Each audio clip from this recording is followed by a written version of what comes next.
mahasiswa.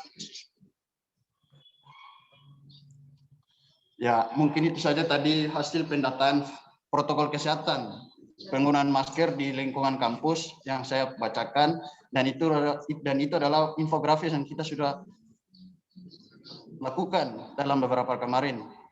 Selanjutnya itu data vaksin di setiap kelurahan di Kota Ternate ini pada umumnya. Tapi saya akan lebih rancu ke Kelurahan Gambesi saja.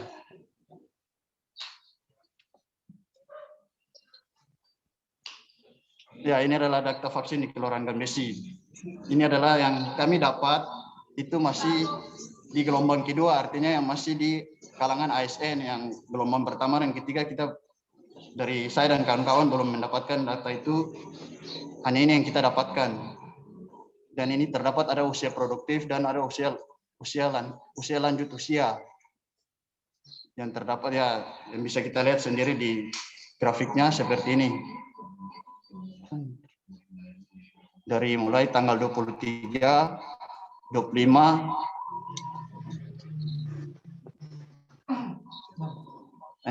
ada tanggal 6, ada tanggal 8, tanggal 5, tanggal 7.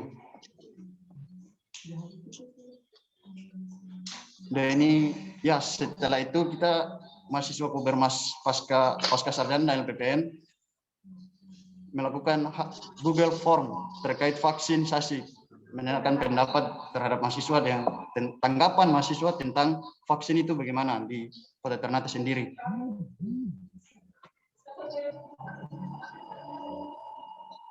Ini yang pertama adalah apakah penggunaan masker dan menjaga jarak dapat menghindarkan kita dari tertularnya COVID-19. Dapat dilihat sendiri bahwa dari grafik ini banyak yang setuju bahwa tidak setuju dengan penggunaan masker dan menjaga jarak dapat menghindarkan kita dari tertularnya COVID. Setelah itu ada, menurut Anda tingkat penerapan protokol kesehatan di lingkungan masyarakat dan lingkungan kampus? Banyak yang menjawab ya, karena mereka juga setuju dengan keadaan seperti ini mungkin. Seterusnya itu, apabila Anda diminta untuk menerima penyuntikan vaksin COVID-19, apa yang Anda lakukan? Banyak yang memilih menolak dengan tegas. Mungkin mereka belum mendapatkan sosialisasi atau edukasi tentang vaksin yang ini, sehingga mereka lebih memilih menolak dengan tegas. Mungkin itu sebentar bisa diisi oleh Pak Dokter tentang edukasi vaksin. Oke, itu saja dari saya. Saya kembalikan kepada moderator. Terima kasih.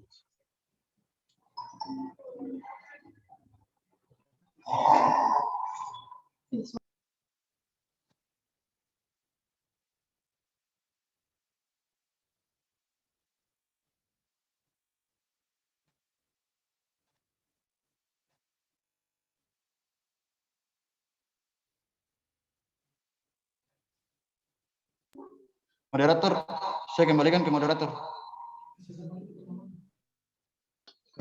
Terima kasih kepada pemateri pertama yang sudah menyampaikan tentang pendataan vaksin di Kelurahan Gambesi dan progres di lingkungan kampus.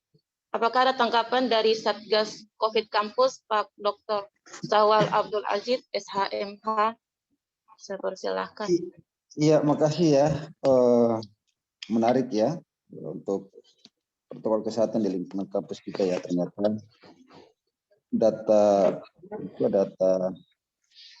grafis tadi menunjukkan tingkat kesadaran ya kita dalam protokol kesehatan itu. Kalau saya lihat angka-angka tadi itu berimbang ya. Juga belum dijelaskan ya siapa yang ketatannya tinggi, ketatannya rendah itu belum. Saya secara grafis juga belum tunjukkan ya, hanya angka-angka tadi. Hukum 1000 sekian yang menggunakan, kemudian tidak menggunakan 1000 sekian, berarti ini berimbang ini. Lihat tadi itu juga data-data lain. Ada teknik misalnya atau dari ekonomi misalnya juga sama ya. Yang 100 yang menggunakan, kemudian juga yang tidak menggunakan juga sekian ratus. Nah, kemudian juga yang saya perlu tekankan di sini ya, apakah selama data yang diambil itu memang sudah diklaster ya? Diklaster maksudnya apakah pernah mendengar atau mengetahui bahwa dengan menggunakan masker itu dapat meminimalisir penyebaran COVID-19? Maksudnya di klaster ya, apakah sosialisasi itu sudah tanggapan mereka ya? Tanggapan mereka soal penggunaan masker ataupun protokol kesehatan di lingkungan kampus. Sejauh mana tingkat kesadaran mereka ini bisa diukur tidak? Tadi itu kan hanya satu objek saja penggunaan masker ya. Nah tentunya penggunaan masker ini berhubungan dengan tingkat kesadaran, sosialisasi, sejauh mana bentuk sosialisasi yang mereka terima baik lewat media maupun lewat bacaan misalnya literasi dan sebagainya. Nah itu ada kaitan tidak? Ada hubungan tidak sepanjang penelitian adik-adik di lingkungan kampus? Ada hubungan tidak antara sosialisasi atau tingkat kesadaran dengan menggunakan masker tadi pada satu objek penelitian yang dilakukan oleh teman-teman mahasiswa? Sementara itu dulu ya dari saya. Terima kasih. Terima kasih kepada Pak Dr. Saul atas tanggapannya. Iya. Bagaimana tanggapan balik? Ya, mungkin saya menanggapi Adik Umayyah. Iya, Ibu. Ya, terima kasih Pak Warek 3 sekaligus Ketua Satgas COVID. Mungkin tadi lupa disampaikan atau terlewatkan disampaikan oleh Adik Jamil bahwa ini adalah mereka mini project melakukan survei pendataan tertib prokes Pak Warek 3 sekaligus Ketua Satgas COVID. Nah, sebelumnya mereka melakukan aksi yaitu bagi-bagi masker dan mereka melakukan kampanye sosialisasi dalam bentuk kampanye yaitu bagi-bagi masker dan menempatkan baliho untuk kawasan wajib menggunakan masker. Nah, itu sebenarnya adalah bentuk dari sosialisasi yang secara tidak langsung ketika ada seperti itu, maka paling tidak mahasiswa yang ada di areal kampus Gambesi melihat itu.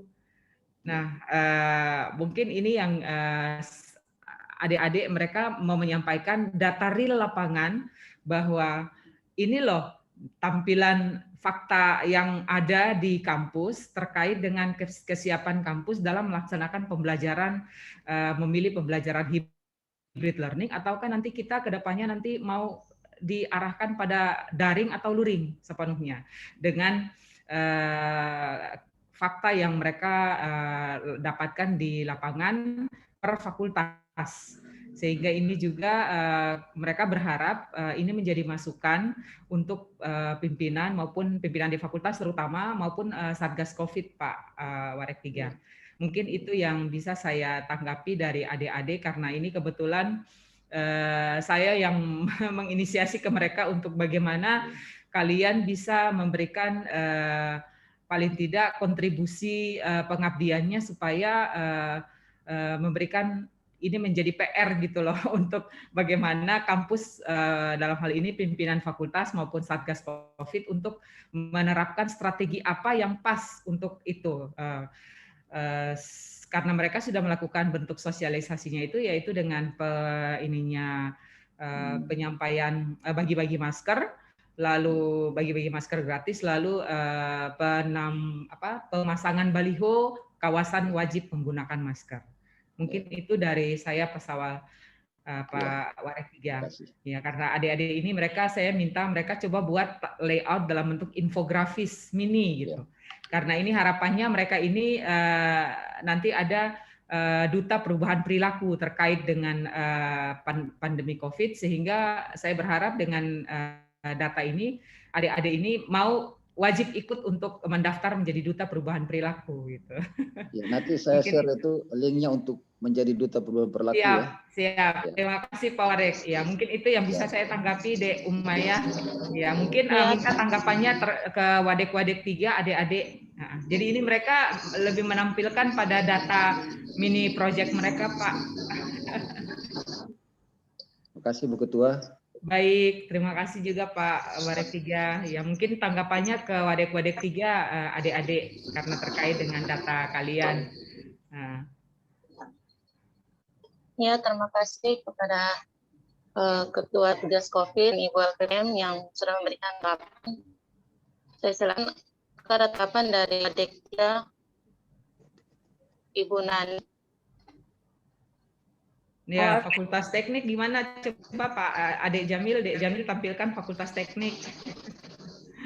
Ya Bu, ya.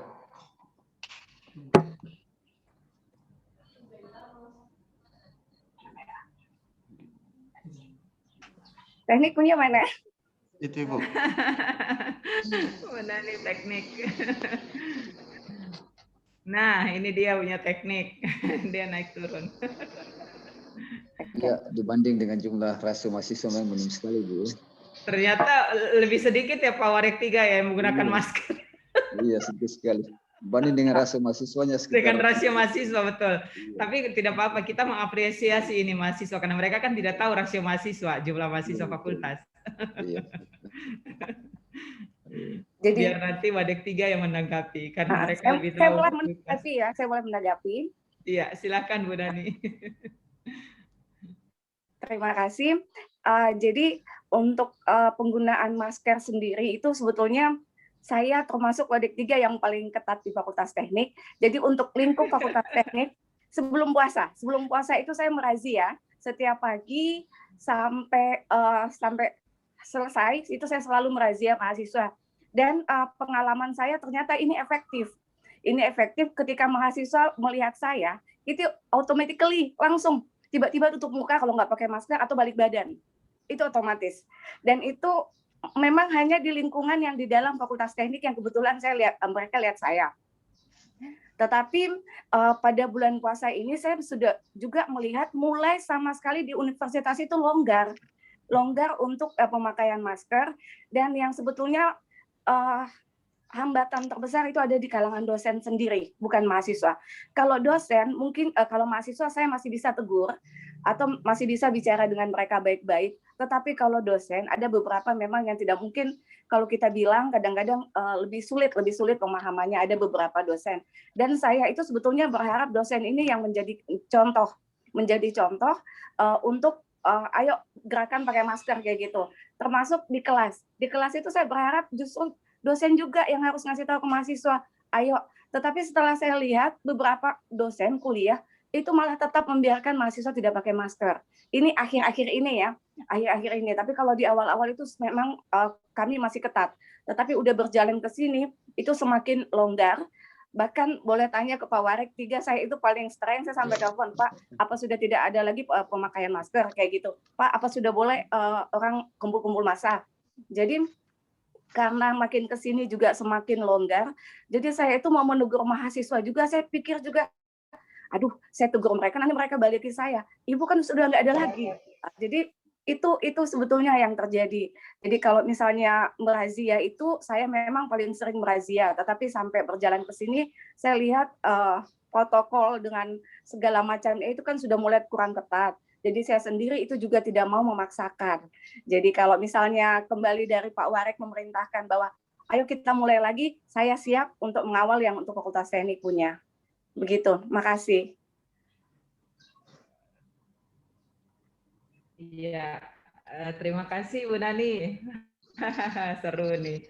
Iya, adik-adik udah ini ya, mohon dicatat ya tanggapannya ya, karena ini kan itu yang diharapkan oleh adik-adik mahasiswa Bu Nani, karena mereka kan tidak tahu bagaimana yang tadi disampaikan oleh Pak Wadek 3 bahwa total mahasiswa itu kan yang tahu kan fakultas, sehingga saya menyarankan mereka mohon Wadek 3 untuk bisa menanggapi terkait dengan apa yang mereka dapatkan di lapangan. Dan ini sebenarnya apa ya, untuk teknik dari sisi dosennya sebagai role model itu bagus untuk Wadek 3-nya. Tapi memang untuk dosen kita memang anak-anak ini memang belum sasar ke situ karena mereka ininya karena sesama mahasiswa. Jadi dalam konteks itu mereka dari mahasiswa untuk mahasiswa Bu Wadek 3 kurang lebih mereka sasarannya ke situ. Terima kasih Bu Wadek 3. Ya, makasih. Ya, terima kasih loh untuk role modelnya sebagai Wadek 3. Semoga Wadek-Wadek 3 yang lain tertular gitu dengan teman-teman dosen gitu. Kalau untuk mahasiswa, karena mereka ini istilahnya kita melakukan, mereka mahasiswa melakukan pendataan kan tidak, istilahnya tidak disetting Bu, jadi secara alami ini adalah data natural dan fakta di lapangan Bu. Ya, Artinya mau sweeping atau tidak sweeping, mau dijaga atau mau di ini, oh ada sweeping masker, kita harus pakai masker. Nah itu bukan satu bentuk edukasi. Tapi anak-anak ini tujuannya mau merubah perilaku itu. Jadi mereka lakukannya itu dengan natural, fakta alam, secara alami aja di lapangan gitu. Dan ini adalah temuan mereka secara alami. Mungkin itu yang mewakili adik-adik mahasiswa ini ya, mereka karena mereka ini sebagai pengumpul data dan mengolah datanya gitu. Nah, terima kasih. Mungkin Dek moderator Dek Umaya bisa ke wakil dekan lainnya, fakultas lainnya yang mungkin sudah gabung, karena saya nggak tahu nih partisipannya sebelum kita nanti beri kesempatan ke Pak Dr. Dwi ya. Ini kita kasih ada jeda waktunya ya. Jadi ada interval waktunya, jangan lama-lama karena nanti ada setelah itu Pak Dr. Dwi. Terima kasih Dek. Ya.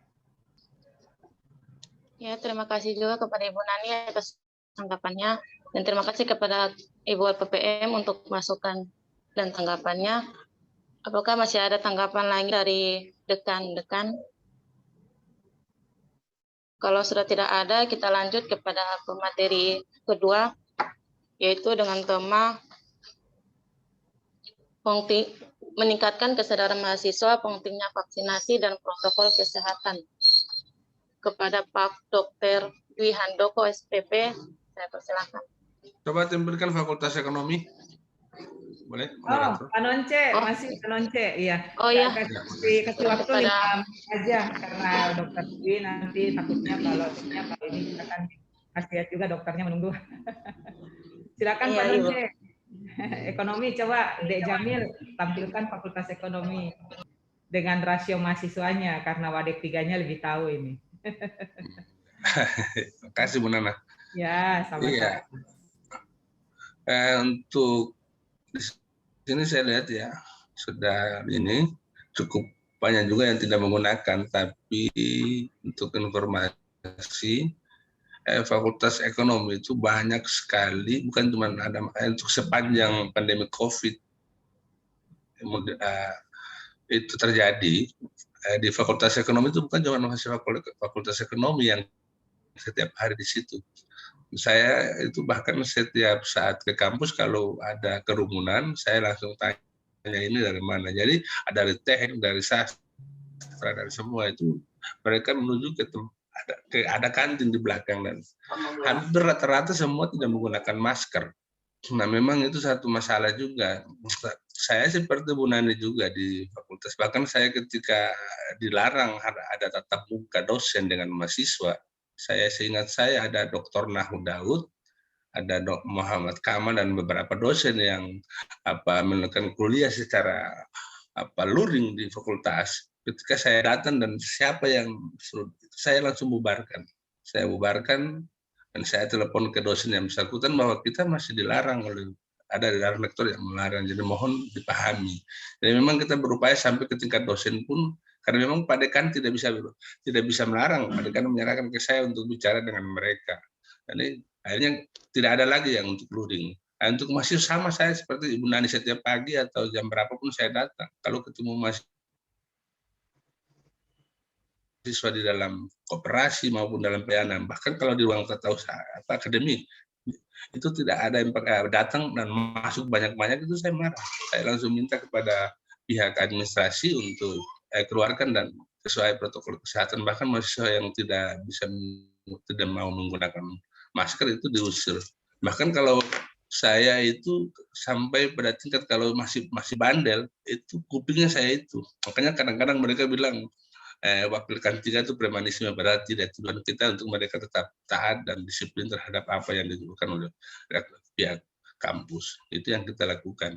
Tetapi kalau melihat data yang ada, yang masih banyak, memang kita harus maklumi, memang jangankan mahasiswa katanya Ibu Nani tadi, dosen pun sama seperti itu. Masih ada juga dosen yang ngumpul-ngumpul di belakang. Itu juga tidak memperhatikan ini mengenai protokol kesehatan COVID.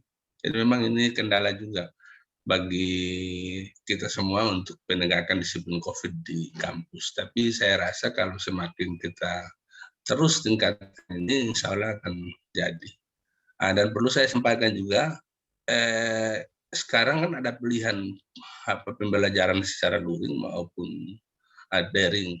Nah, saya beberapa kali pun termasuk keluar dari kelas dan membubarkan, karena ketika saya masuk di kelas, yang tadinya harus 20 orang mahasiswa itu sekitar 60 dalam satu kelas. Dan saya memilih kita bubar dan kita melakukan kuliah secara luring. Karena dan itu juga terjadi, bukan cuma saya, banyak juga dosen yang begitu. Tapi mereka paksakan juga untuk melaksanakannya.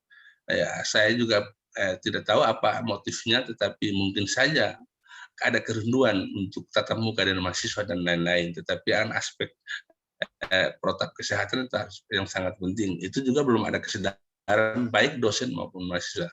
Mungkin itu yang saya bisa sampaikan. Terima kasih. Terima kasih kepada Wadek Fakultas Ekonomi atas tanggapannya. Apakah ada tanggapan dari Wadek Fakultas Hukum dan Sastra yang berkesempatan hadir untuk mengikuti webinar pada pagi hari ini?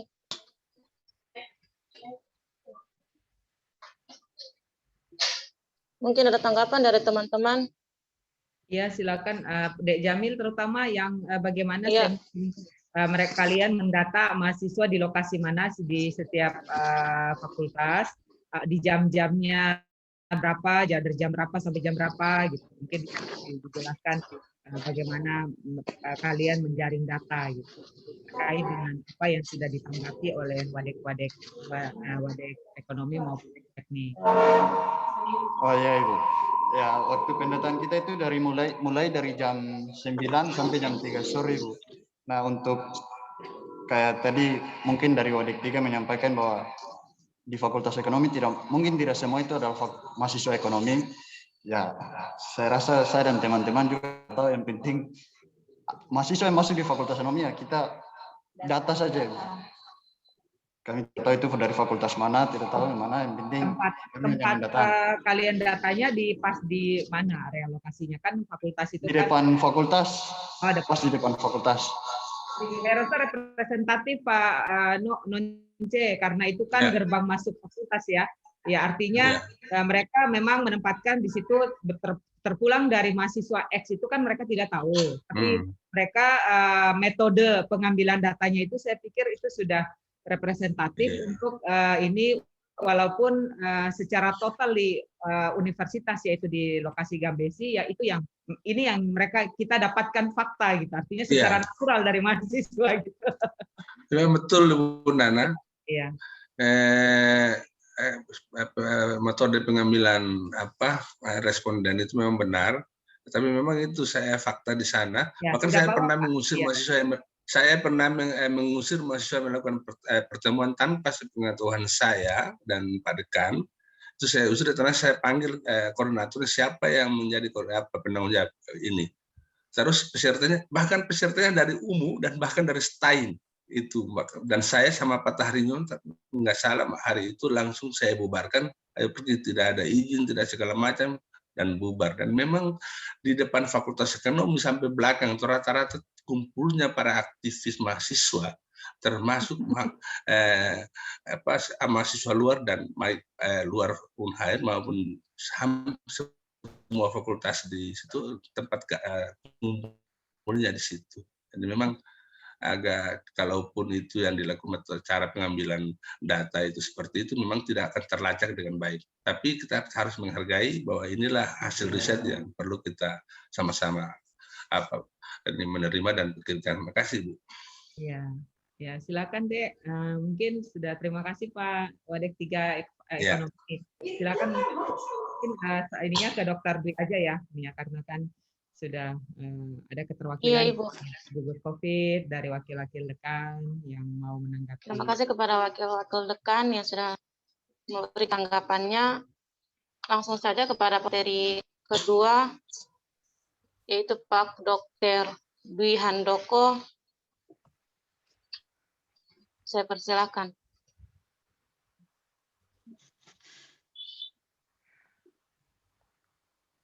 Ya, terima kasih. Assalamualaikum warahmatullahi wabarakatuh. Waalaikumsalam Waalaikumsalam warahmatullahi. Iya, dan tolong moderator ini hostnya mungkin share screen saya ke tidak bisa ini host yang bisa buka supaya saya bisa. Jamil. Putri coba nanti dikasih Pak Dokter sebagai host, co-hostnya. Oh iya Pak Bambang, silahkan. Oh ya dok, nanti kita buat dokter bisa ini.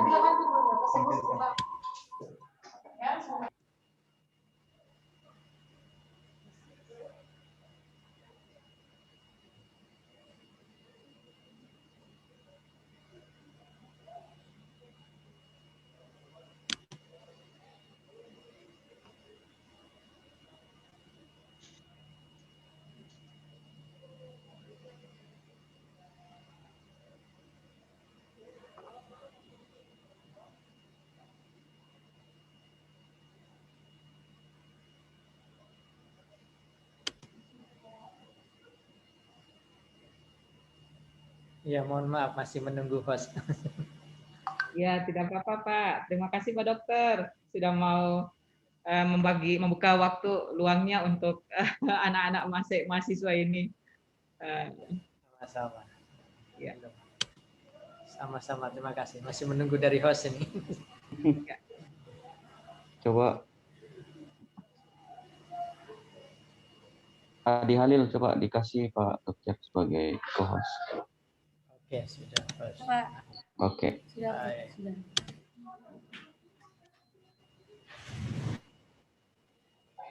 Baik, sudah nampak mungkin ya. Oke, sudah Pak Dokter. Sudah ya, baik. Ya. Terima kasih. Assalamualaikum warahmatullahi wabarakatuh. Waalaikumsalam. Waalaikumsalam warahmatullahi wabarakatuh. Terhormat Bapak Wakil Rektor, Bapak Ibu Ketua LBPM, dan para Wakil Dekan Universitas Hairun, serta para DPL ya, dan para mahasiswa yang saya banggakan. Terima kasih, puji syukur kehadirat Allah Subhanahu wa taala. Kita masih diberikan kesehatan. Jadi pada materi kali ini terima kasih saya sudah diberikan kesempatan untuk berbagi atau sharing ya tentang pentingnya vaksinasi dan protokol kesehatan dalam penanganan coronavirus 19 ya. Tentunya sebelum mulai ya, sebagai pendahuluan kita lihat bahwa pada slide ini yang kita hadapi ini adalah suatu virus yang tidak kelihatan oleh mata. Dibilang corona itu karena dia mempunyai struktur ya, atau mahkota yang menempel pada seluruh bagian dari virus tersebut. Dahulu corona ini tentu ada penyakit yang dahulu pernah kita kenal, itu seperti SARS-CoV ya, seperti MERS-CoV, itu semua adalah dari suatu penyakit virus corona. Dan tentunya dengan kondisi seperti saat ini, penyakit coronavirus, kita tahu bahwa sampai hari ini kasusnya tetap meningkat, ya, dan jumlah kematian juga meningkat, ya, dan kemudian ada namanya reinfeksi, dan ada juga dikenal adanya mutasi virus. Lalu bagaimana kita bisa mencegah supaya tidak terjadi atau tidak sakit? Tentunya upaya yang kita bisa lakukan yaitu 3T dan 3M. Ya. 3T itu mulai dari tracing, ya, temukan, kemudian juga lacak dan obati, ya. Testing juga, dan dilakukan testing itu dilakukan pengetesan, ya, baik itu melalui swab, ya, kemudian tracing itu pelacakan, ya, dan treatment itu pengobatannya. Sedangkan yang paling mendasar yang 3M. yaitu mencuci tangan, menggunakan masker, dan menjaga jarak. Dan adapun yang selalu diharapkan saat ini adalah vaksinasi. Diharapkan semua masyarakat di Indonesia ini sedapat mungkin atau sebanyak-banyaknya untuk divaksinasi dengan tujuan tadi bisa terjadi suatu kekebalan kelompok. Nanti pada slide selanjutnya baru kita lanjut. Perlu kita tahu bahwa dasar dari penularan virus berpindah ke seseorang itu ada namanya transmisi. Jadi berpindah melalui apa? Berpindah yang jelas adalah secara langsung.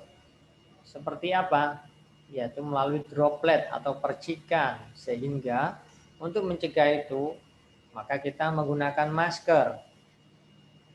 Adapun kalau ada orang sakit yang tidak menggunakan masker kemudian batuk, maka droplet atau percikan itu dengan jarak 1-2 meter itu dia akan jatuh ke tanah. Sehingga dengan dasar itulah kita perlu menjaga jarak.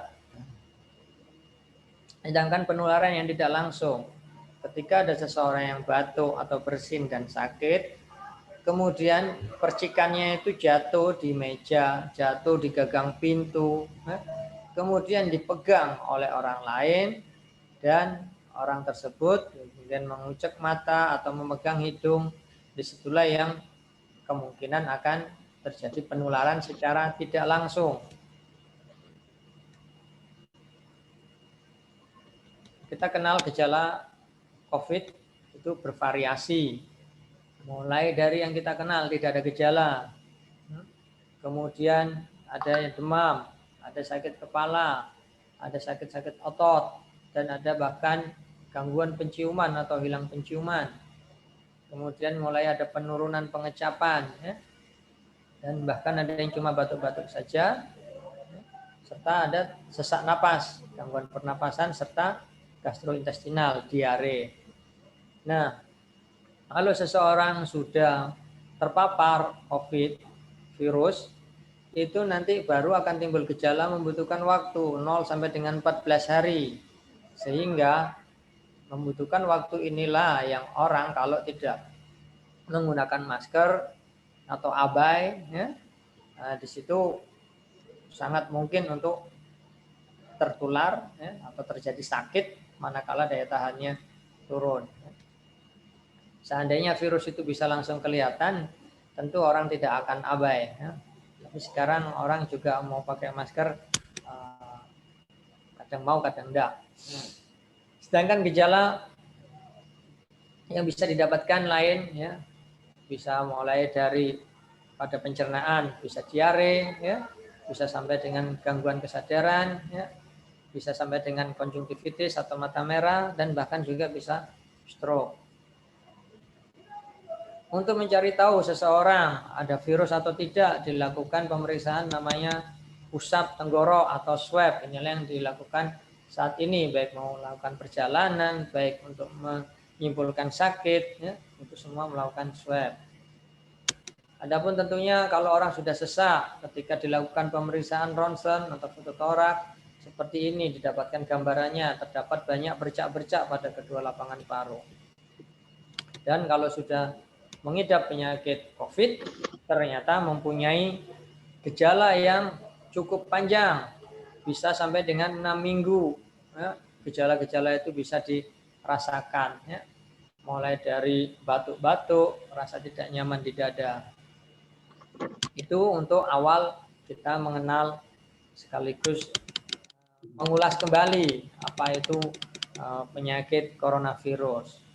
Nah, saat ini sangat diharapkan sekali peran serta semua dalam bahu-membahu untuk mencegah mengatasi masalah COVID, yaitu adalah dengan bagaimana menumbuhkan namanya herd immunity atau kekebalan kelompok. Bagaimana caranya?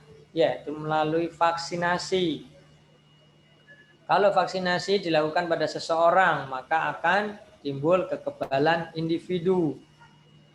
Kalau yang divaksinasi banyak lagi, atau menyangkut kelompok, menyangkut klaster, menyangkut lingkungan kerja, maka akan timbul namanya kekebalan kelompok atau herd immunity. Itulah nanti yang diharapkan, bahwa tujuannya adalah permasalahan COVID insya Allah teratasi. Kita kembali lagi ke dasarnya, bahwa pada seseorang yang sakit COVID, dia akan menyebarkan ke 2 orang. Ya. Jadi dia akan, ketika ada 1 orang yang positif, maka dia akan menularkan ke 2 orang. Ya. Kemudian orang tersebut akan menularkan lagi ke 2 orang dan 2 orang terus. Itulah namanya reproduksi number. Jadi ketika seseorang COVID ada 1 orang, jangan dipikir hanya 1 orang, tetapi kita harus melacak. Sangat mungkin ada 2 orang juga yang sudah terinfeksi. Lalu bagaimana vaksinasi itu bisa menimbulkan kekebalan kelompok? Maka prinsipnya adalah memperbanyak individu yang imun di dalam suatu populasi individu yang rentan, ya, sehingga virus tadi tidak menyebar.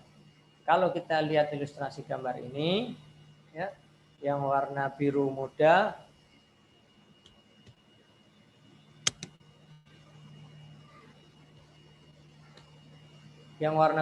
ini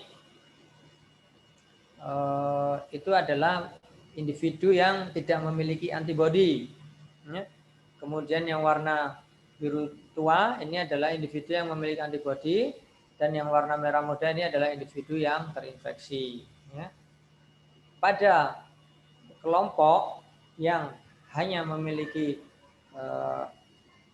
antibodi itu hanya sedikit, ya, pada gambar di atas ini, maka kita akan dapatkan bahwa individu yang kebal itu hanya sedikit atau yang tidak divaksinasi. Ya.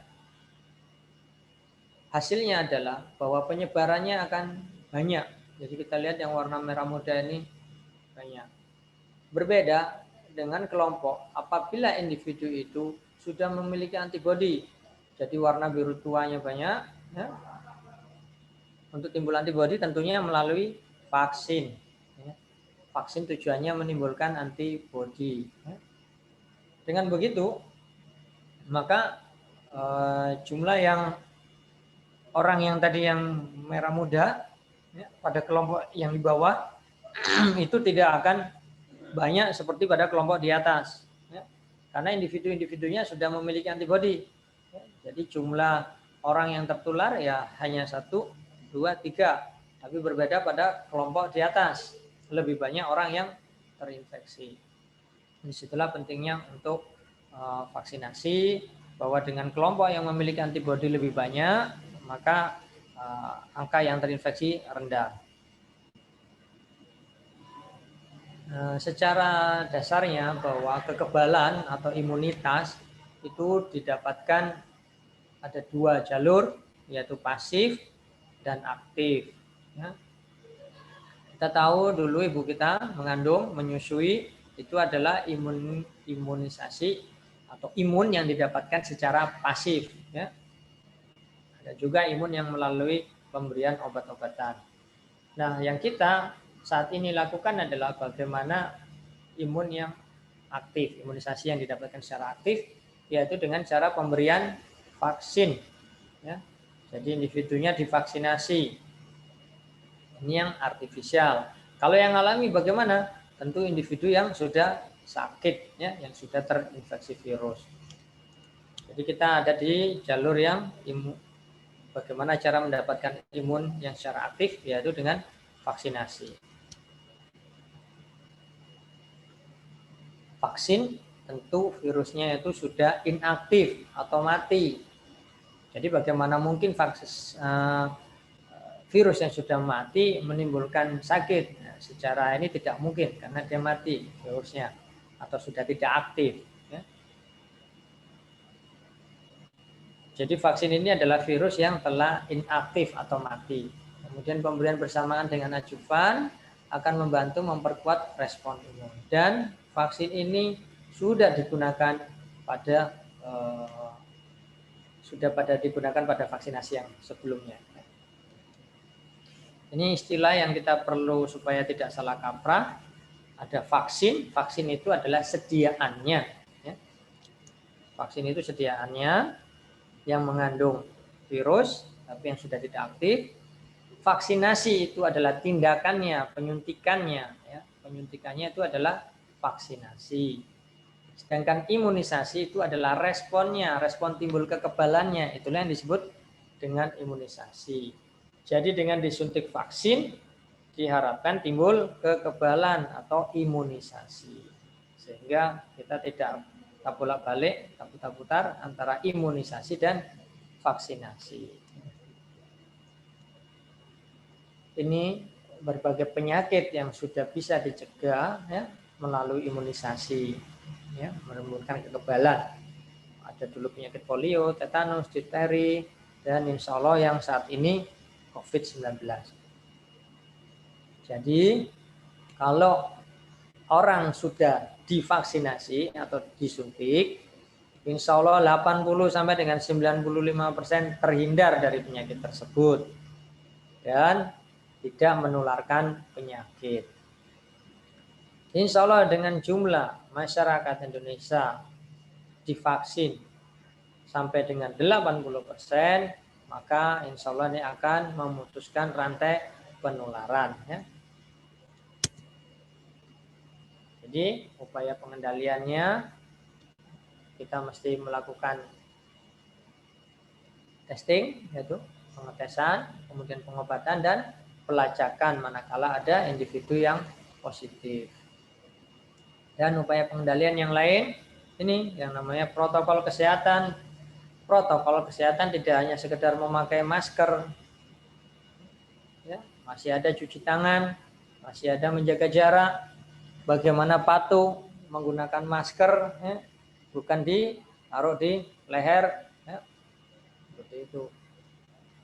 Kita tahu tadi bahwa penularan lewat droplet atau percikan. Jadi pastinya kalau ada 2 orang bertemu atau 3 orang bertemu, ya tidak usah buka masker, maskernya tetap dipakai. Itulah namanya protokol kesehatan. Dan ini upaya pengendalian yang saat ini diandalkan adalah vaksin COVID. Tidak perlu takut bahwa tujuannya menurunkan kesakitan dan kematian. Ya. Kemudian dengan divaksin mempercepat terjadinya kekebalan kelompok atau herd immunity dan melindungi, memperkuat sistem kesehatan. Dan tujuan yang keempat adalah sehingga produktivitas terjaga, ya. Sehingga masalah sosial dan ekonomi insya Allah meningkat teratasi. Lalu kalau divaksinasi apa sih yang mungkin terjadi?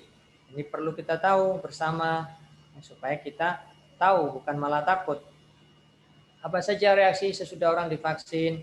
Bisa mungkin timbul reaksi lokal, reaksi setempat pada tempat suntikan, bisa nyeri, bisa kemerahan, ya. Dan kemudian kalau reaksi yang sistemik, artinya yang dalam satu badan, satu tubuh, ya, apa yang bisa mungkin terjadi? Yaitu demam, ya, pusing-pusing, diare, itu bisa terjadi. Lalu reaksi apa yang lainnya?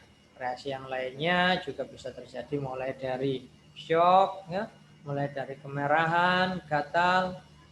Namun kesemua reaksi-reaksi ini insya Allah sudah diantisipasi dalam waktu pada saat screening di meja awal untuk vaksinasi.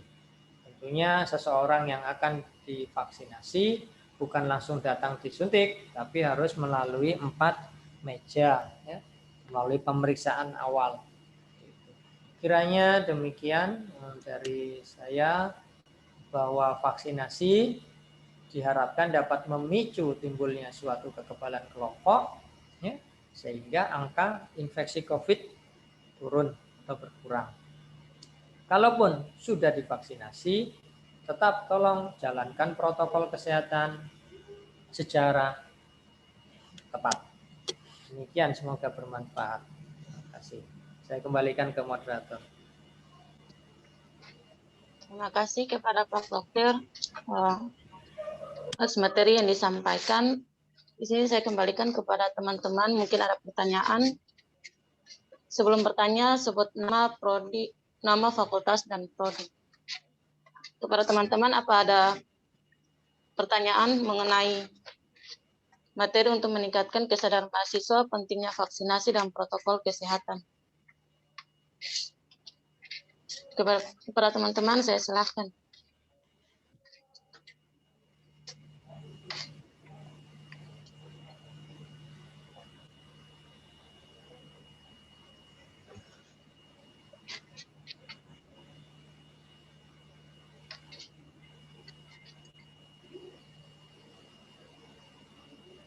Teman-teman, apakah ada pertanyaan? Ada, Umaya. Ya, sebut nama, fakultas, sama prodi. Assalamualaikum warahmatullahi wabarakatuh. Waalaikumsalam warahmatullahi wabarakatuh. Nama saya Jian Safira dari Prodi Ilmu Hukum, Fakultas Hukum. Saya ada pertanyaan dari Pak Dwi ya. Saya ingin bertanya, tadi kan Pak menjelaskan bahwa vaksin ada dampak ada dampaknya sedikit Pak. Biasa kan kalau sudah divaksinisasi pasti ada terjadi kekebalan imun seperti demam gitu.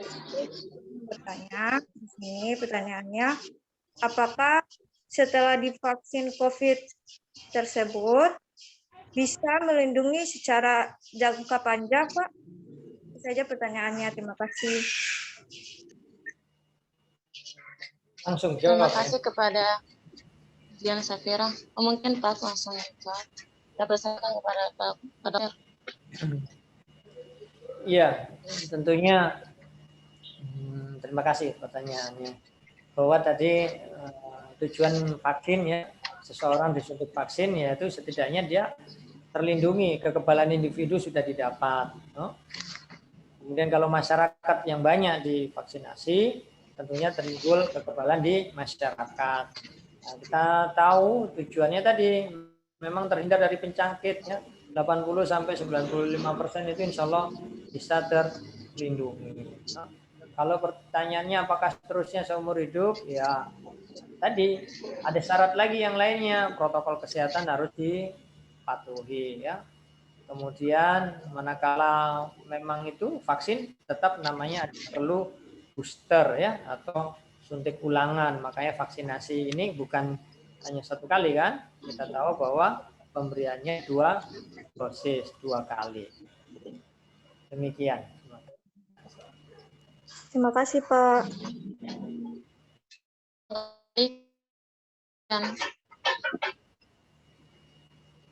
Sudah. Ada. Terima kasih kepada mungkin ada pertanyaan dari Ketua PM. Ya, terima kasih Dek Umaya. Dokter, kira-kira dengan vaksin ini berapa lama ya efektivitas vaksin yang dari Bio Farma yang kita sudah divaksinasi? Ya, terima respon kasih. artinya pembentukan respon sekundernya itu berapa lama bertahannya gitu, Dokter?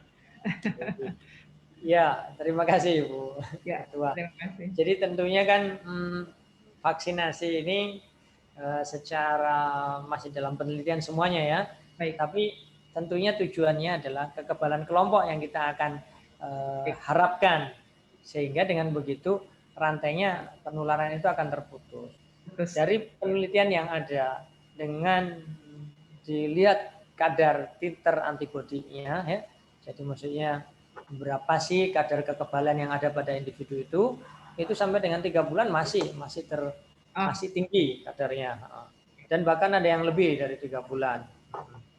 Jadi tentunya makanya kita lagi berusaha bagaimana semua masyarakat ini sebanyak-banyaknya dilakukan vaksinasi. Tidak perlu khawatir karena ada booster, jadi booster itu akan memperlama untuk daya tahannya, kekebalannya. Makanya pemberiannya 2 kali, bukan sekali. Terima kasih Dokter. Ya. Satu lagi Dokter, kira-kira yang setelah divaksin untuk mengetahui mengecek antibodinya masih sel respon sekundernya masih masih bertahan, itu kapan ya kita kalau mau titer antibody gitu, misalnya katakanlah ke Prodia, terus saya monitor antibody saya setelah divaksin. Kira-kira setelah jangka waktu pemberian vaksin itu setelah berapa lama, dokter? 1 bulan kah, atau 3 bulan kah, 2 bulan kah, 6 bulan kah? Iya. Jadi memang dalam 1 bulan sih kadar titer antibodinya sudah bisa terdeteksi ya. Jadi sudah bisa ke Prodia setelah penyuntikan 1 bulan ya, dari penyuntikan ya. Kita mengecek titer antibody kita ya. Ya. Karena yang diharapkan kan terbentuknya antibody dengan pemberian vaksin. Iya. Terima kasih dokter. Sama. Mungkin itu dari saya, Dek. Mungkin dari lainnya. Ya, terima kasih Bu. Apakah masih ada lagi pertanyaan Dari saya para bisa. teman-teman? Oh, silakan Pak. Ya, Pak Dokter, menyangkut dengan vaksin, dalam beberapa headline yang kita baca, vaksin ini kan ada 2 risiko saja, berhasil ataupun gagal. Nah, kasus yang kita mendapat pencerahan itu adalah kasus wali kota Bogor, istri wali kota Bogor yang setelah divaksin, kemudian ada beberapa juga di beberapa daerah yang setelah divaksin kemudian tertular COVID juga. Nah, ini sebenarnya penyebabnya apa, Pak Dokter? Tolong dijelaskan sehingga kita juga bisa memahami. Terima kasih. Iya, baik. Terima kasih. Jadi vaksin tadi kan adalah virus yang sudah dilemahkan ya. Tentunya kalau virus yang dilemahkan disuntikkan, dia tidak akan bangun bangkit jadi sakit, tidak. Karena banyak juga yang berpikir kalau dimasukkan virus nanti malah jadi sakit. Nah, itu tidak.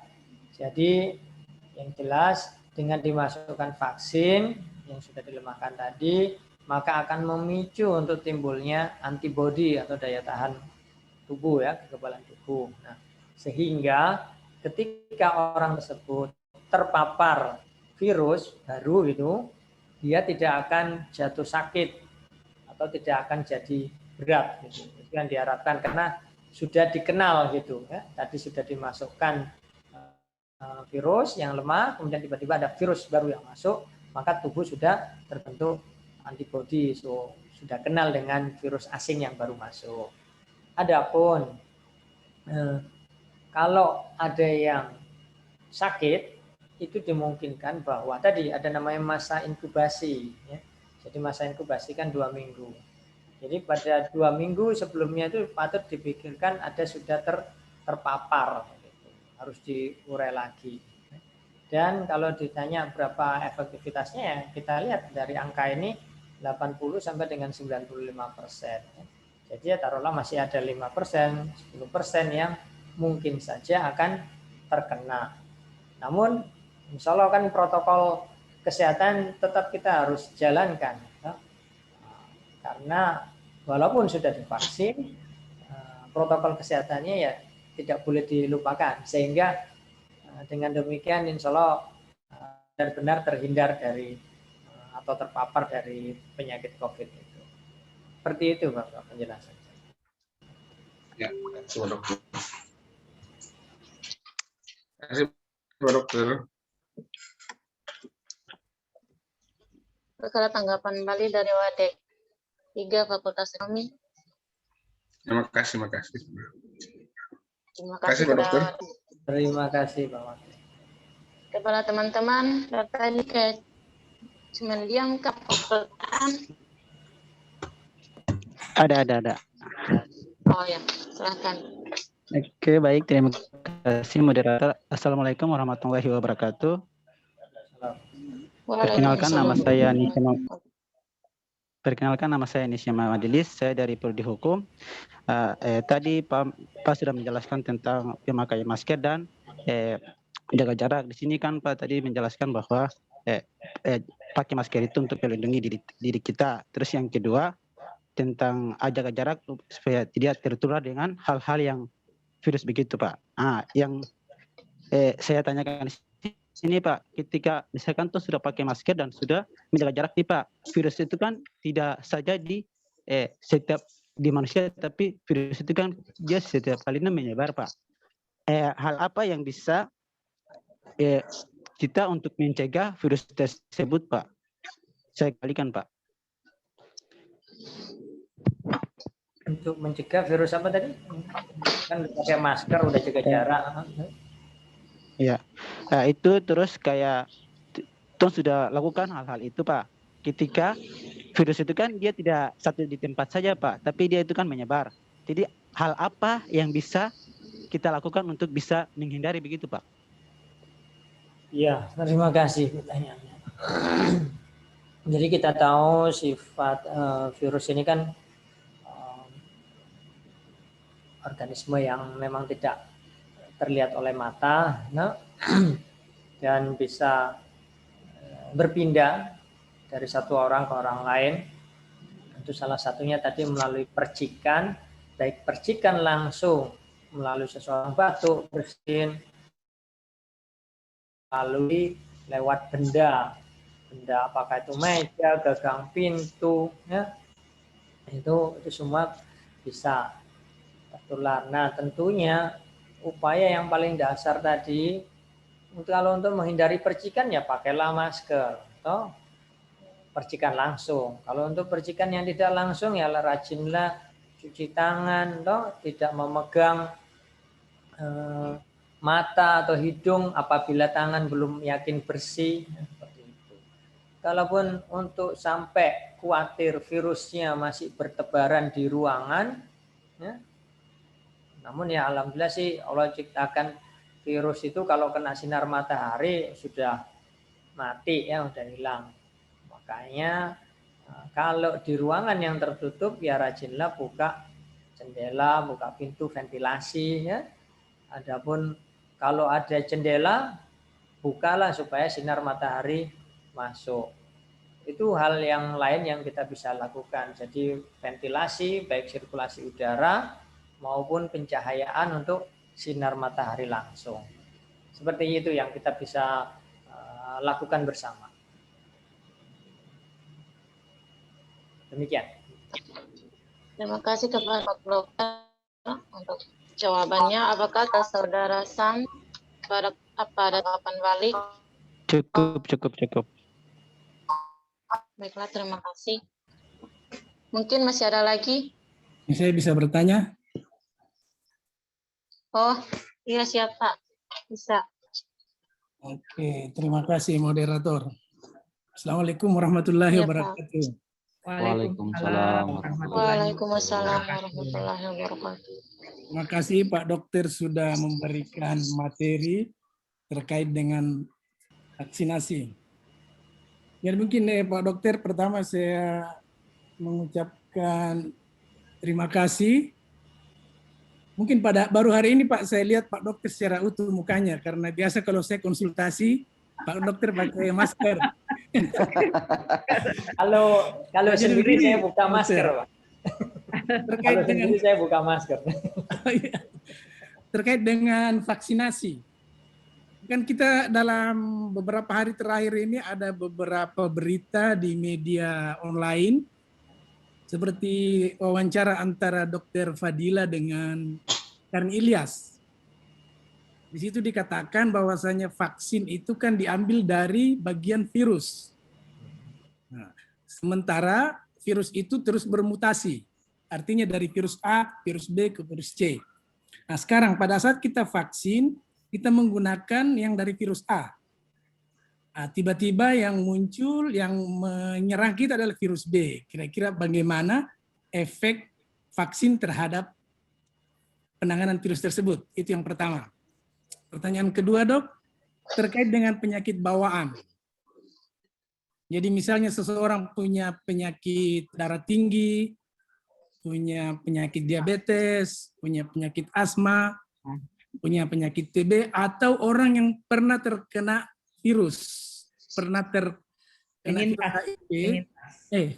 virus COVID, kira-kira resiko yang terkecil, apakah dia ikut vaksin atau tidak ikut vaksin? Kira-kira resikonya mana yang terkecil antara divaksinasi atau tidak divaksinasi? Karena terus terang Pak Dok, sampai sekarang saya belum ikut vaksinasi. setelah kemarin masa terapi pengobatan. Iya, penyintas. Ya, penyintas COVID. Saya kira itu dari saya. Terima kasih Pak Dokter. Saya kembalikan ke moderator. Terima kasih Pak atas pertanyaannya. Bakal langsung dijawab oleh Pak Dokter. Baik, terima kasih atas pertanyaannya. Jadi inilah struktur dari coronavirus. Ini model strukturnya seperti ini ya. Memang itu terdiri mulai dari speknya ya. Kemudian ada juga membrannya ya. Kemudian ada bagian RNA-nya. Nah, yang dimaksud mutasi itu adalah bagian-bagian dari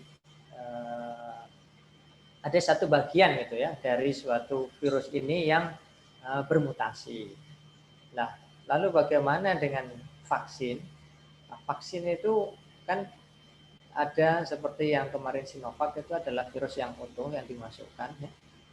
Dan juga ada juga yang vaksin-vaksin lain yang dia hanya bagian RNA-nya saja. Tetapi itu semua adalah inti dari suatu coronavirus. Sehingga masih ada bagian-bagian yang dapat mengenali apabila terjadi suatu mutasi virus. Jadi tidak perlu khawatir dengan mutasi itu, no? Karena tujuannya sama. Jadi dia mutasi itu masih tetap membawa inti dari coronavirus. Artinya dengan vaksin yang disuntikan sudah terbentuk antibodi. Adapun kalau virus yang mutasi tadi tetap akan sudah baku kenal ya. Oh sama-sama coronavirus. Hanya saja dia yang tipenya beda sedikit gitu. Istilahnya induknya tetap corona. Tapi dia hanya makanya ada angka-angka seperti ini, itu adalah penanda dari subtipe-subtipenya saja. Dan insya Allah karena sudah saling kenal bahwa ini adalah punyanya corona, ya, maka dia tidak akan, insya Allah tidak akan jatuh sakit yang lebih parah seperti itu. Itu untuk antara vaksinasi dengan mutasi. Ya. Jadi tidak usah khawatir dengan yang mutasi, karena insya Allah masih ada bagian dari coronavirusnya yang dapat dikenali sehingga membentuk antibodi. Adapun bagaimana kondisi-kondisi pada orang yang mau divaksin, tentunya dahulu waktu awal-awal vaksinasi, pemberian vaksin, di meja pendaftaran itu ada format screening. Ya. Itu memang dahulu ketat sekali, tidak boleh kalau tekanan darah tingginya tidak terkontrol, ya, tidak boleh kalau kadar gulanya tinggi. Namun setelah seiring berjalan dengan penelitian atau vaksinasi jumlahnya semakin banyak, maka didapatkan kesimpulan bahwa pada kondisi yang optimal seseorang bisa dilakukan vaksinasi.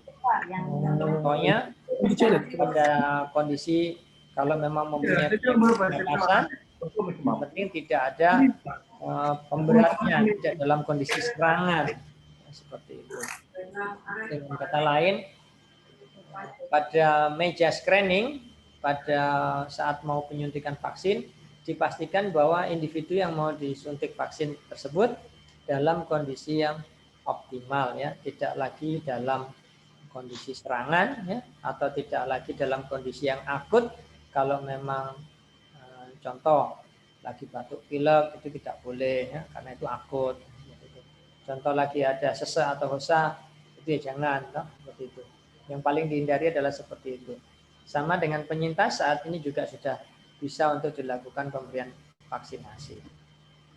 Jadi kalau ditimbang-timbang mana perlunya, tetap untuk saat ini kita bersama-sama untuk menghadapi pandemi, ya vaksin itu pilihan, ya, seperti itu. Dan insya Allah sejauh ini kami saya kebetulan juga di Komda KIPI, ya, penanggulangan untuk kejadian ikutan pasca imunisasi. Alhamdulillah di Maluku Utara sampai hari ini kejadian-kejadian tadi yang efek-efek samping tadi itu masih yang tergolong ringan yang bisa diatasi, tidak sampai fatal. Demikian. Terima kasih. Oke, terima kasih. Terima kasih dokter. Terima kasih kembali. Terima kasih juga Pak Dokter atas jawabannya. Dokter tanggapan balik lagi Pak. Saya nanya ke mahasiswa. Moderat Dek Maya. Terima kasih dokter. Itu tadi yang ditampilkan oleh Adik Jamil terkait dengan data terkini update prokes di lingkungan kampus Gambesi. Kok Fakultas Kedokteran tidak ada ya? Apa memang datanya nol ataukah memang kalian terlewatkan? Mohon tanggapannya adik-adik mahasiswa yang di kelompok Kubermas lokasi Gambesi, LPPM dan Pasca. Oke, baik, saya bisa masuk Ibu. Ya. Oke, baik, terima kasih. Assalamualaikum sekian kalinya. Di yang kami bagian data di Fakultas Kedokteran itu yang sempat kami lihat di situ di Fakultas Kedokteran di semua mahasiswa itu dia menggunakan masker, Bu. Praktek pun menggunakan masker, terus ada kegiatan apapun pasti menggunakan masker. Lewat pun ada menggunakan masker. Jadi di situ kami tidak ditampilkan di Fakultas Kedokteran karena berarti datanya nol ya? Iya Ibu, nol Bu. Berarti apresiasi nih buat Fakultas Kedokteran dengan dekannya dengan Wadek 3. Saya Bu.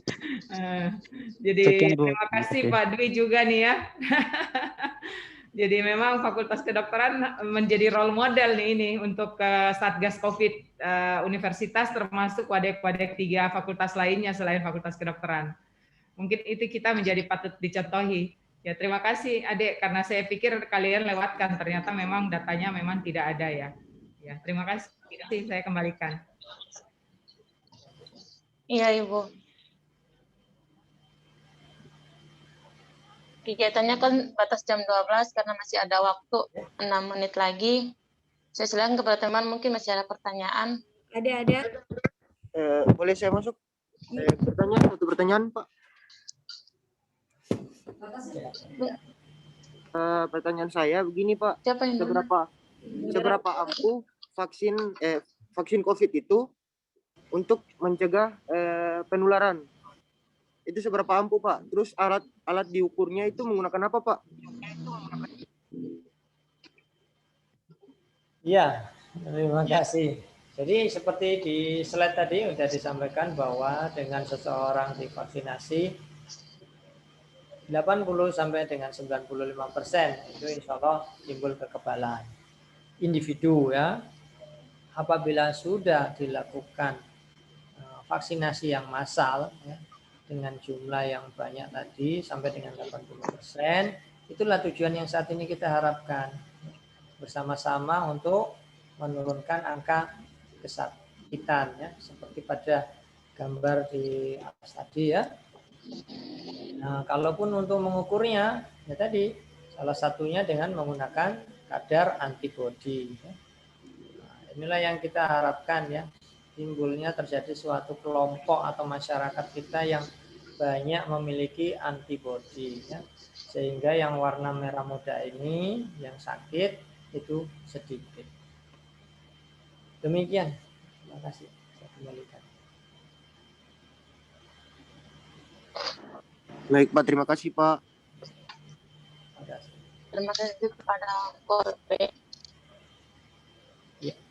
Apakah teman-teman lain? Ada moderator. Waktu masih ada 4 menit. Silakan Kak Ega. Baik, saya Ega dari Fakultas Ilmu Budaya. Saya ingin menanyakan Dok, jenis vaksin yang masuk ke Indonesia, apakah hanya satu jenis? Dan kalau memang hanya satu jenis, apakah manfaatnya beda atau sama saja? Terima kasih. Ya, terima kasih untuk jenis vaksin yang ada saat ini. Ada banyak. Tentunya vaksin ini kan dari pemerintah pusat ya. Yang sudah masuk dulu ada Sinovac, kemudian ada CoronaVac, dan ada AstraZeneca untuk yang di saat ini. Nanti insya Allah kemudian di hari-hari berikut kalau memang untuk jenis-jenis yang lain bisa diadakan, tapi bisa dilakukan itu. Yang jelas mau jenis vaksin yang bagaimanapun itu sudah melalui hasil penelitian sebelum-sebelumnya, ya, baik di di negara-negara lain yang pakai, sehingga pemerintah sudah memang menjamin, ya, bahwa vaksin yang masuk adalah vaksin yang efektif, ya, mempunyai nilai efektifnya tinggi sesuai dengan standar WHO. Ya.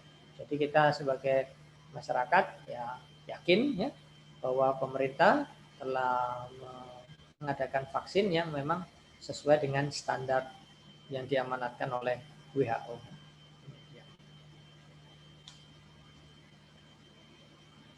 Oke dok, baik, terima kasih.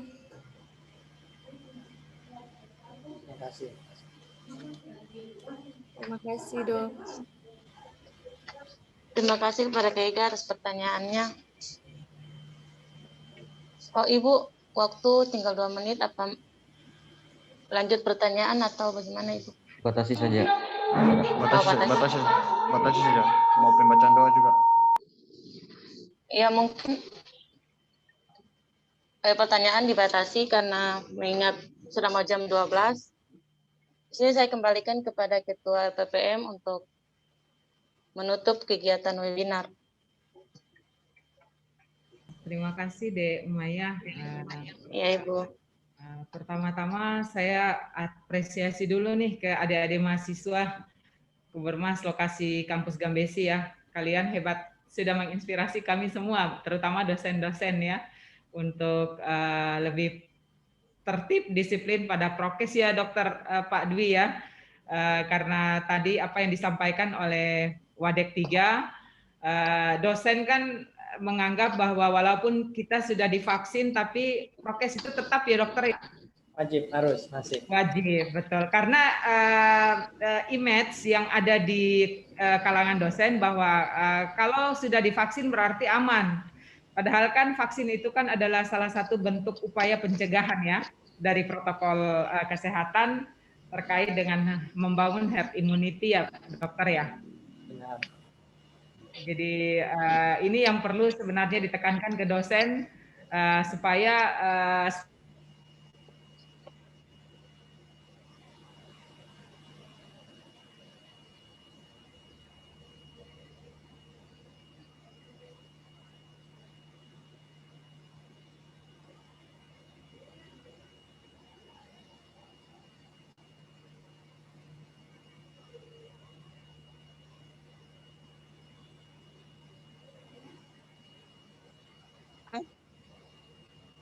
mohon maaf laptop saya lowbat.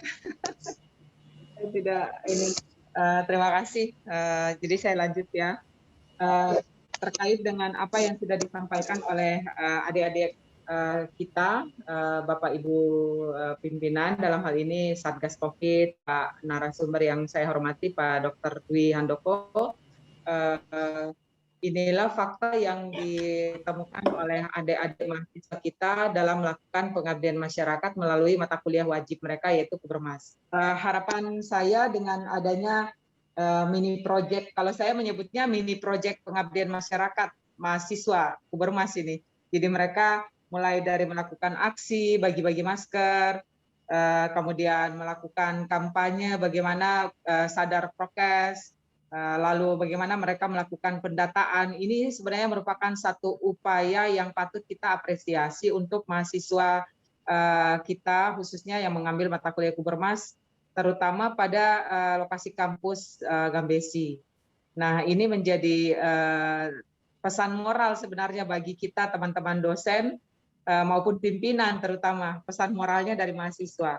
Nah, kemudian yang penting lagi adalah lesson learned bisa adik-adik mahasiswa dapatkan adalah ini sebenarnya akan seleksi juga bagi kalian terkait dengan apa yang sudah disampaikan oleh Pak Warek 3, Pak Dr. Syawal Abdul Ajid, yang di awal tadi beliau menanggapi dan beliau menyampaikan sedikit informasi akan di-share link pendaftaran untuk Duta Perubahan Perilaku terkait perubahan perilaku itu kalau nggak salah ada 4 item atau ada 4 topik yang adik-adik mahasiswa Kubermas wajib ikut jadi Pak Rektor. Ini titipan Pak Rektor, adik-adik mahasiswa Kubermas wajib ikut daftar karena untuk terpilih yang urutan 1 sampai 60 kalau tidak salah itu dapat hadiahnya 1 juta. Ya. Nah, kalau 61 ke atasnya sampai 100 ya Pak Warek 3, mohon koreksi kalau saya salah ya Pak. Jadi ini menjadi sebenarnya salah satu strategi untuk membangun herd immunity adalah penyadaran di masyarakat kampus. Nah, kemudian masyarakat kampus dan masyarakat luas terutama karena kalian adalah diharapkan duta-duta perubahan perilaku yang membangun ujung-ujungnya adalah membangun herd immunity. Walaupun kita sudah divaksin, kita sudah melakukan prokes, tapi sasaran utamanya adalah tujuan goal jangka panjangnya adalah membangun imunitas komunal atau herd immunity yang tadi disampaikan oleh Pak Dr. Dwi Handoko. Dan itu sangat-sangat bagus. Artinya apa? Kita berharap Indonesia bisa bebas dari wabah corona COVID dengan itu. Hal-hal yang kecil, hal-hal yang sederhana berawal dari persepsi, ya persepsi. Nah, kalian sudah melakukan itu persepsi, kalian sudah melakukan itu dan tindakannya adalah kalian sebagai duta perubahan perilaku dengan merubah persepsi masyarakat menjadi persepsi dari negatif menjadi positif. Karena tadi yang kalian tampilkan, saya baca ini PPT kalian, DPL kalian baru share ke saya. Ternyata Pak Warek 3 persepsi mahasiswa tentang vaksin itu ini hebat ini. Lebih banyak mereka percaya hoax, Pak, terkait vaksin. Jadi itu persepsi mahasiswa kalau ditanya apa persepsi Anda tentang vaksinasi sekarang, mereka bilang itu hoax paling besar dari hasil sebaran angket dengan Google Form ke mahasiswa semua fakultas yang ada di Gambesi, di kampus Gambesi. Jadi mereka menyebarkan itu lewat aplikasi dengan Google Form itu ke semua mahasiswa di semua fakultas yang ada di kampus Gambesi. Dan data itu mereka sudah tampilkan tadi dan saya lihat baru 1 pertanyaan saja itu mereka merespon bahwa vaksin itu hoax. Mereka tidak percaya. Nah, jadi ini penting. Jadi persepsi lalu ada perubahan perilaku dari negatif menjadi positif.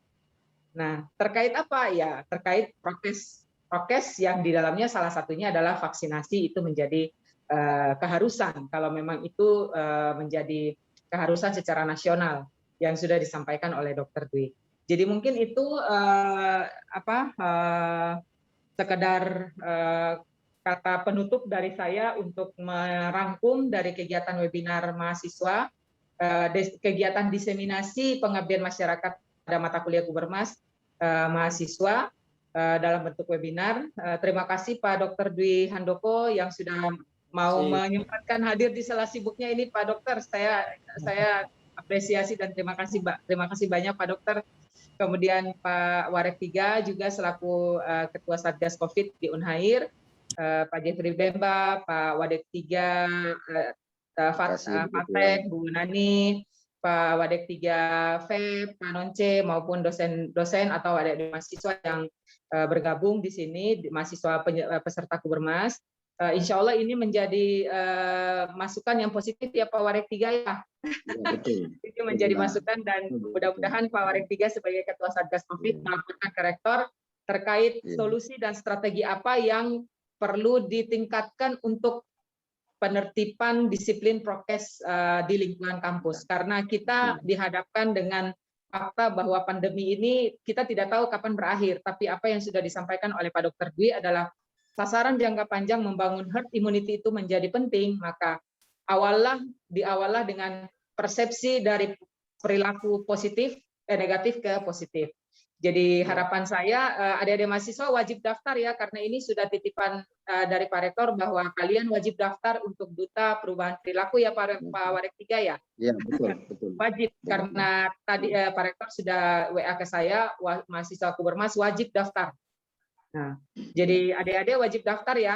Lumayan loh hadiahnya 1 juta. Ya, Bu. Ya. Sama-sama. Terima kasih adik-adik mahasiswa Kubermas lokasi kampus Gambesi, khususnya di LPPM dan Pasca Sarjana. Mungkin itu dari saya. Mohon maaf bila ada salah kata. Semua saya kembalikan kepada Allah Subhanahu wa taala. Dengan mengucapkan alhamdulillah, saya mengakhiri diseminasi pengabdian masyarakat mahasiswa Kobermas lokasi kampus Gambesi melalui webinar hari ini. Saya akhiri. Terima kasih dan assalamualaikum warahmatullahi wabarakatuh. Waalaikumsalam warahmatullahi wabarakatuh. Mohon lift ya, adik-adik. Iya Pak. Ya Pak. Terima kasih ya. Assalamualaikum warahmatullahi wabarakatuh. Sama. Waalaikumsalam. Waalaikumsalam warahmatullahi wabarakatuh. Kasih adik-adik saya izin ya. Iya Ibu. Adik-adik, terima kasih Jamil, Maya, yang disebutkan Putri, kalian hebat.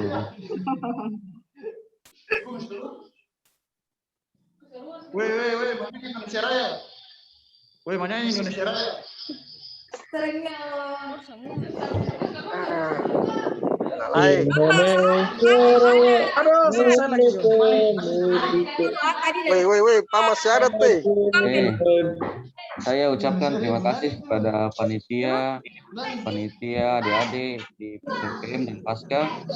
Alhamdulillah ini acara berjalan dengan sukses. Insya Allah nanti akan sana lagi buat jadi orang semua. Oke, mantap pokoknya semua mantap hari ini mantap. Mantap. Baik. Terima kasih Pak.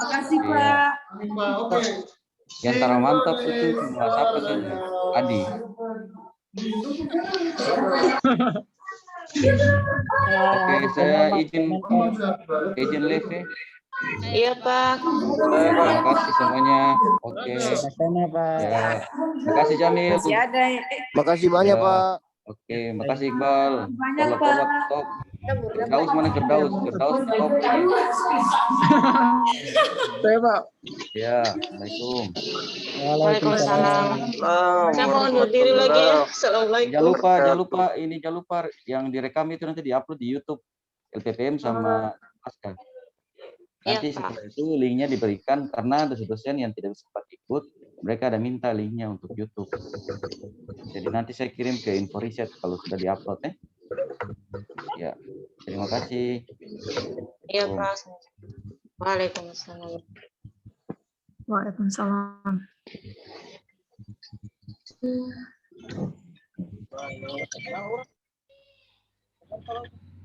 Kita ini Kak Soji. Sultan. Adi, sedikit merapat di kampus kita berada.